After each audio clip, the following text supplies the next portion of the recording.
Hello, good morning. Kagigising ko pa lang, kita nyo naman ang dilim pa sa labas. Alas 5 pasado pa ng mga oras na yan for today's video. Magtatagalog ang Mari nyo, baka magtaka kayo ha.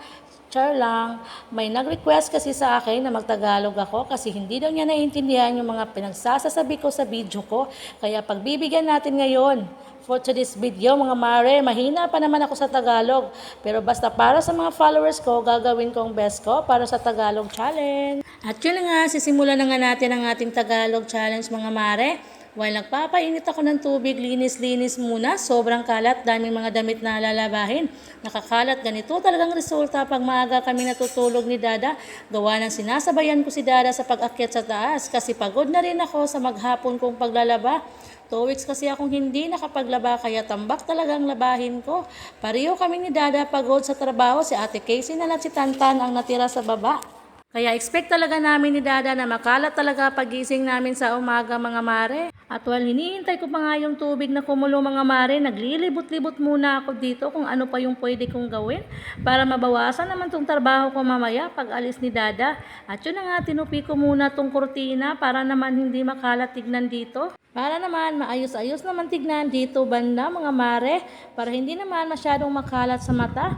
At yun na nga, tinimplahan ko na nga si Dada ng mga oras na yan dahil kumulo na yung tubig ko.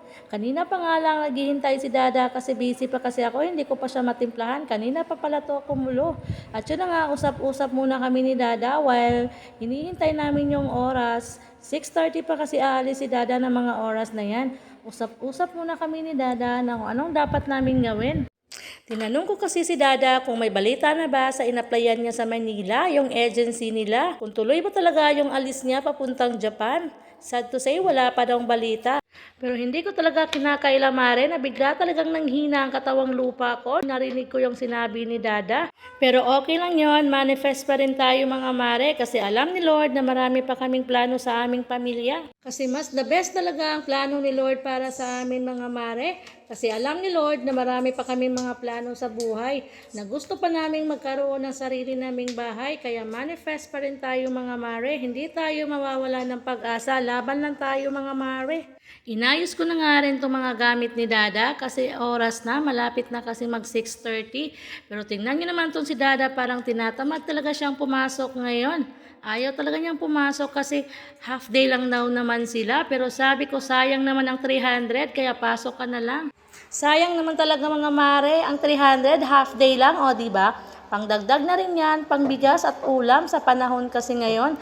Kailangan talaga nating magtipid dahil sa mahal na mga bilihin ngayon mga Mare. Kailangan talaga nating magtipid-tipid. Iba talaga pag nanay na tayo, matuto talaga tayong magtipid. Lalo pa at may 3 tayong mga anak mga Mare. Hindi pala biro na maging ina sa 3 bata. Maya't maya, mahinihingi, kawawa naman kung hindi natin mapagbigyan ng gusto. Lalo pa kung pagkain yung hinihingi, mga Mare, napakasakit sa loob nating mga magulang na hindi natin mabigay yung gusto nila.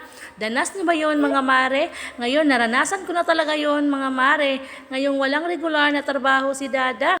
Nasanay kasi ang mga bata noon mga Mare na naibibigay namin ang mga hiling nila nung nagtatrabaho pang Dada nila sa Japan.